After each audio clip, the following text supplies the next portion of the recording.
ഇന്ന് നമുക്ക് ഏറ്റവും സിമ്പിളും നല്ല ടേസ്റ്റി ആയിട്ടുള്ള ഒരു കേക്ക് ഉണ്ടാക്കാം കേട്ടോ.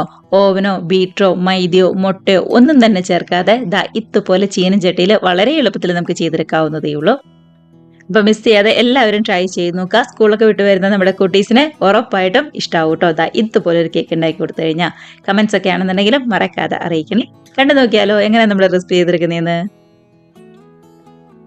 അപ്പോൾ ആദ്യം തന്നെ നമ്മുടെ കേക്കിന്റെ മിക്സ് ഒന്ന് റെഡിയാക്കി എടുക്കണം. അതിനായിട്ട് ഒരു ബൗളിലേക്ക് 1/4 കപ്പ് പൊടിച്ച പഞ്ചസാരയാട്ടോ ചേർത്ത് കൊടുക്കുന്നത്. ഒരു 1/2 കപ്പ് പഞ്ചസാര മിക്സിയുടെ ജാറിൽ നന്നായിട്ട് തന്നെ ഒന്നുകൂടെ പൊടിച്ചെടുത്തതാണ്. അത് ചേർത്ത് കൊടുക്കാം. ഇതിന്റെ കൂടെ തന്നെ 1/2 കപ്പ് പാലും കൂടി ചേർത്ത് കൊടുക്കുന്നുണ്ട്. ഇനി ഇത് രണ്ടും നന്നായിട്ട് തന്നെ ഒന്നുകൂടെ മിക്സ് ആക്കി എടുക്കാം. മിക്സിയുടെ ജാറ് പഞ്ചസാര പൊടിക്കാൻ വേണ്ടിയിട്ട് എടുക്കുമ്പോൾ നന്നായിട്ട് ഉണങ്ങി ജാർ എടുക്കാനായിട്ട് ശ്രദ്ധിക്കണം കേട്ടോ. നനഞ്ഞ ജാർ എടുക്കരുതേ. ഇതുപോലെ മിക്സ് ആക്കി കൊടുത്തതിന് ശേഷം ഒരു 3 ടേബിൾ സ്പൂൺ നെയ്യാണ് ചേർത്ത് കൊടുക്കുന്നത്. നെയ്യൊന്ന് പതുക്കെ ചൂടാക്കി എടുത്താൽ കേട്ടോ. 3 ടേബിൾ സ്പൂണിൻ്റെ. ഇല്ലാന്നുണ്ടെങ്കിൽ 3 ടേബിൾ സ്പൂൺ റിഫൈൻഡ് ഓയിലോ അല്ലാന്നുണ്ടെങ്കിൽ നമ്മുടെ ബട്ടർ ഒന്നും കൂടെ മെൽറ്റ് ആക്കിയത് 3 ടേബിൾ സ്പൂൺ ചേർത്ത് കൊടുത്താലും നല്ലതാണ്. ഏതെങ്കിലും ഒന്ന് ചേർത്ത് കൊടുക്കാം. ഒരു പിഞ്ച് ഉപ്പും 1/2 ടീസ്പൂൺ ഏലക്കപ്പൊടിയും കൂടി ചേർത്ത് കൊടുക്കുന്നുണ്ട്. നന്നായിട്ട് തന്നെ എല്ലാം കൂടി ഒന്നും കൂടെ മിക്സ് ആക്കി എടുക്കുന്നുണ്ട്. ഇതിലേക്ക് 1 ടീസ്പൂൺ നമ്മുടെ വിനാഗിരിയും കൂടി ചേർത്ത് കൊടുത്ത് ഒന്നും കൂടി മിക്സ് ആക്കി എടുക്കാം. നമ്മളിപ്പോൾ ചേർത്ത് കൊടുത്ത ഏലക്കപ്പൊടിക്ക് പകരം വേണമെന്നുണ്ടെങ്കിൽ 1/2 ടീസ്പൂൺ വാനില എസൻസ് ചേർത്ത് കൊടുത്താലും നല്ലതാണ് കേട്ടോ. ഇനിയിപ്പോൾ പൊടികളൊക്കെ ചേർത്ത് കൊടുക്കാം. ഒരു അരിപ്പയിലേക്ക് 250 ml കപ്പിന് 1 കപ്പ് ഗോതമ്പൊടി ചേർത്ത് കൊടുക്കുന്നുണ്ട്. അതേപോലെ തന്നെ 1/4 കപ്പ് പാൽപ്പൊടിയും കൂടി ചേർത്ത് കൊടുക്കാം കേട്ടോ. ഇങ്ങനെ പാൽപ്പൊടി ചേർത്ത് കൊടുക്കുമ്പോൾ നല്ല സ്വീറ്റ് ആയിട്ടുള്ള ഒരു ടേസ്റ്റ് ഉണ്ടാവും. നമ്മുടെ ഈ മിൽക്ക് പൗഡർ നിർബന്ധമായിട്ടും ചേർത്ത് കൊടുക്കാം കേട്ടോ, മിസ് ചെയ്യല്ലേ. കൂടെ തന്നെ ഒരു 1/4 ടീസ്പൂൺ ബേക്കിംഗ് പൗഡറും 1/4 ടീസ്പൂൺ ബേക്കിംഗ് സോഡയും കൂടി ചേർത്ത് ഇതുപോലെ നന്നായിട്ട് തന്നെ ഒന്നും കൂടെ അരിച്ചെടുക്കാം കേട്ടോ. കട്ടകളൊന്നും ഇല്ലാതെ നന്നായിട്ട് തന്നെ ഒന്നും കൂടെ മിക്സ് ആക്കി എടുക്കാം. കണ്ടത് ഇതുപോലെ നന്നായിട്ട് തന്നെ ഒന്നുകൂടെ മിക്സ് ആക്കി എടുത്തിട്ടുണ്ട്. ഇനിയിപ്പോൾ നമ്മൾ നേരത്തെ ചേർത്ത് കൊടുത്ത പാലിൻ്റെ മിക്സും അതേപോലെ തന്നെ ഈ പൊടിയായിട്ട് നന്നായിട്ട് ഒന്നും കൂടെ യോജിപ്പിച്ചെടുക്കാം. കണ്ടത് ഇതുപോലെ കട്ടകളൊന്നുമില്ലാതെ നന്നായിട്ട് തന്നെ ഒരേ സൈഡിലേക്ക് തന്നെ ശരിക്കും ഒന്നും കൂടെ മിക്സ് ആക്കി എടുക്കാം കേട്ടോ. ഇത് കുറച്ച് കട്ടിയായിട്ടാണ് ഇരിക്കുന്നത്, അത് കുഴപ്പമില്ല. നമ്മൾ കുറച്ചും കൂടി ഒന്ന് പാല് ചേർത്ത് കൊടുക്കുന്നുണ്ട്. ഇതുപോലെ നന്നായിട്ട് മിക്സ് ആക്കി എടുത്തതിന് ശേഷം ഗ്രേറ്റ് ചെയ്ത 1 കപ്പ് ക്യാരറ്റും കൂടി ചേർത്ത് കൊടുക്കുന്നുണ്ട്. ക്യാരറ്റ് നമ്മുടെ ഗ്രേറ്ററിൽ വെച്ച് നന്നായിട്ട് തന്നെ ഒന്നും കൂടെ ഗ്രേറ്റ് ചെയ്ത് എടുത്തതാട്ടോ. അതിനുശേഷം എല്ലാം കൂടി ഒന്നും കൂടി ഒന്ന് യോജിപ്പിച്ചെടുക്കുന്നുണ്ട്. ഇപ്പോൾ കുറച്ചും കൂടി ഒന്ന് കട്ടിയായിട്ടല്ലേ ഇരിക്കുന്നത്.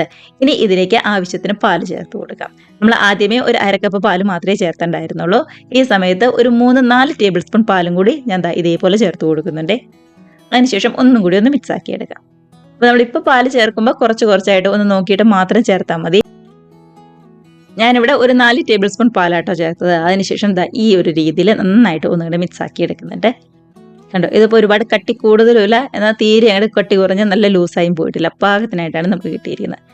ഈ ഒരു കട്ടിയാണ് നമ്മുടെ കേക്കിൻ്റെ കറക്റ്റ് ആയിട്ടുള്ള പരുവം എന്ന് പറയുന്നത്. അപ്പോൾ ആ ഒരു പരുവം വരുന്നവരെ കുറച്ച് പാല് കുറച്ചായിട്ട് ചേർത്ത് ഒന്നും കൂടെ മിക്സ് ആക്കി എടുത്താൽ മതി. അപ്പോൾ ഇത്രയേ ഉള്ളൂ നമ്മുടെ കേക്കിൻ്റെ മിക്സിൻ്റെ പരിപാടി എന്ന് പറയുന്നത്. ഇനിയിപ്പോൾ നമുക്ക് റെഡിയാക്കി എടുക്കാം. അതിനായിട്ട് ഞാനൊരു കേക്ക് ടിൻ എടുത്തിട്ടുണ്ട്. ചുറ്റും ഒന്ന് ഓയിൽ പറ്റി കൊടുക്കാം കേട്ടോ, എല്ലാ സൈഡിലേക്കും. അതിനുശേഷം ഇതുപോലെ ഒരു ബട്ടർ പേപ്പർ കൂടി വെച്ച് കുറച്ചും കൂടി ഓയിൽ എല്ലാ ഭാഗത്തേക്കും ഒന്നാക്കി കൊടുക്കുന്നുണ്ട്. അപ്പോൾ ഇങ്ങനെ ബട്ടർ പേപ്പറൊക്കെ വെക്കുകയാണെന്നുണ്ടെങ്കിൽ ഒട്ടും തന്നെ അടിയിലൊന്നും പിടിക്കാതെ നല്ല ക്ലിയർ ആയിട്ട് നമുക്ക് കിട്ടും. അതിന് വേണ്ടിയിട്ടാണ്. ഇനിയിപ്പോൾ നമ്മൾ റെഡിയാക്കി വെച്ചിരിക്കുന്ന കേക്കിൻ്റെ മിക്സും കൂടി ഇതേപോലെ അങ്ങോട്ട് ഒഴിച്ചു കൊടുക്കുക. കണ്ടോ, ഈ ഒരു കട്ടി കറക്റ്റ് ആയിട്ടോ നമ്മുടെ കേക്കിന്. ഇതിപ്പോൾ ഒരുപാട് ലൂസും കൂടുതലും ഇല്ല, എന്നാൽ നല്ല കട്ടിയൊന്നുമില്ലാതെ പാകത്തിനായിട്ടാണ് നമുക്ക് കിട്ടിയിരിക്കുന്നത്. ഇനിയിപ്പോൾ നന്നായിട്ട് ഒന്നും കൂടി ടാപ്പ് ചെയ്ത് എയർ ബബിൾസ് ഒക്കെ ആണെന്നുണ്ടെങ്കിലും ശരിക്കും ഒന്നും കൂടെ കളഞ്ഞെടുക്കാം. അപ്പോൾ ഇത്രയേ ഉള്ളൂ. ഇനിയിപ്പോൾ നമുക്ക് നേരെ ചീനിച്ചട്ടിയിൽ ഒന്നും കൂടി ബേക്ക് ചെയ്തെടുക്കാം. അപ്പോൾ ചീനിച്ചട്ടി എടുക്കുമ്പോൾ നല്ല കട്ടിയുള്ള ഇതേപോലെ ചീനിച്ചട്ടി എടുക്കാനായിട്ട് ശ്രദ്ധിക്കുക കേട്ടോ, നല്ല കുഴിയുള്ളത്. നടുക്കൊരു സ്റ്റാൻഡ് വെച്ച് അതിൻ്റെ മുകളിലേക്ക് വെച്ച് കൊടുക്കാം. ഗ്യാസിൻ്റെ ഫ്ലെയിം ലോ ടു മീഡിയത്തിലാട്ടോ വെച്ചിരിക്കുന്നത്. ഇനി ഒന്ന് കവർ ചെയ്ത് ഒരു 40-45 മിനിറ്റെങ്കിലും നന്നായിട്ട് തന്നെ ഒന്നും കൂടെ വെന്ത് വരാനായിട്ട് വെയിറ്റ് ചെയ്യാം കേട്ടോ. അപ്പോൾ അതവിടെ ഇരുന്ന് നല്ലോണം തന്നെ റെഡിയായി വരട്ടെ. അങ്ങനെ ഒരു 45 മിനിറ്റ് ശേഷം നമ്മൾ എടുത്ത് നോക്കി. നല്ലോണം തന്നെ പൊങ്ങി നല്ല അടിപൊളിയായിട്ട് വന്നിട്ടുണ്ട്. ഉള്ളൊക്കെ നന്നായിട്ട് വെന്തോന്ന് അറിയാനായിട്ട് ഇതേപോലെ ഒരു കത്തിയോ അല്ലാന്നുണ്ടെങ്കിൽ ഒരു സ്റ്റിക്കോ ഉപയോഗിച്ചോ ഒന്ന് കുത്തി നോക്കുക. നല്ല ക്ലിയർ ആയിട്ട് വന്നിട്ടുണ്ടെന്ന് കേക്ക് റെഡിയായെന്ന് മനസ്സിലാക്കാം. ഇതേപോലെ എടുത്ത് താഴെ ഇറക്കി തണുത്ത് കഴിയുമ്പോൾ നമുക്ക് കട്ട് ചെയ്ത് കഴിക്കാവുന്നതേ ഉള്ളൂ. അപ്പോൾ ഇത്രയേ ഉള്ളൂ നമ്മുടെ കേക്കിൻ്റെ പരിപാടി എന്ന് പറയുന്നത്. നമ്മൾ ചീനിച്ചട്ടി എടുക്കുമ്പോൾ തീരെ കനം കുറഞ്ഞ ചീനിച്ചട്ടി എടുക്കരുത് കേട്ടോ. അങ്ങനെയാണെന്നുണ്ടെങ്കിൽ ആകെ അങ്ങോട്ട് പുകഞ്ഞു പോകും. അപ്പോൾ നല്ല കട്ടിയുള്ള ഉള്ളുള്ള ഒരു ചീനിച്ചട്ടി എടുക്കാനായിട്ട് ശ്രദ്ധിക്കുക കേട്ടോ. നന്നായിട്ട് തന്നെ തണുത്ത് വന്നിട്ടുണ്ട്. ഇനിയിപ്പോൾ മറ്റൊരു പ്ലേറ്റിലേക്ക് മാറ്റി നമുക്ക് കട്ട് ചെയ്ത് കഴിക്കാവുന്നതേ ഉള്ളൂ. ബട്ടർ പേപ്പർ ആണെന്നുണ്ടെങ്കിലും എടുത്ത് മാറ്റുക കേട്ടോ. കണ്ടത് സൈഡൊക്കെ ആണെന്നുണ്ടെങ്കിലും ഒട്ടും തന്നെ ഒട്ടിയൊന്നും പിടിക്കാതെ നല്ല ക്ലിയർ ആയിട്ട് തന്നെ നമുക്ക് കിട്ടിയിട്ടുണ്ട്. അപ്പോൾ വളരെ സിമ്പിളായിട്ട് നമുക്ക് റെഡിയാക്കി എടുക്കാൻ പറ്റാവുന്ന മൈദയോ മുട്ടയോ ഓവനോ ബീറ്ററോ ഒന്നും തന്നെ ഇല്ലാതെ എളുപ്പത്തിൽ റെഡിയാക്കി എടുക്കാൻ പറ്റാവുന്ന കേക്ക് തന്നെയാണ്.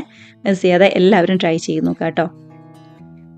ഇത്രയേ ഉള്ളൂ നമ്മുടെ റെസിപ്പി എന്ന് പറയുന്നത്. ഇപ്പോൾ സ്കൂളൊക്കെ വിട്ട് വരുന്ന നമ്മുടെ കുട്ടീസിനാണെന്നുണ്ടെങ്കിലും അല്ലാന്നുണ്ടെങ്കിൽ നമുക്ക് വീട്ടിൽ തന്നെ പെട്ടെന്നൊരു കേക്കൊക്കെ കഴിക്കണം എന്ന് തോന്നുമ്പോഴാണെന്നുണ്ടെങ്കിലും പെട്ടെന്ന് റെഡിയാക്കി എടുക്കാവുന്നതല്ലേ ഉള്ളൂ.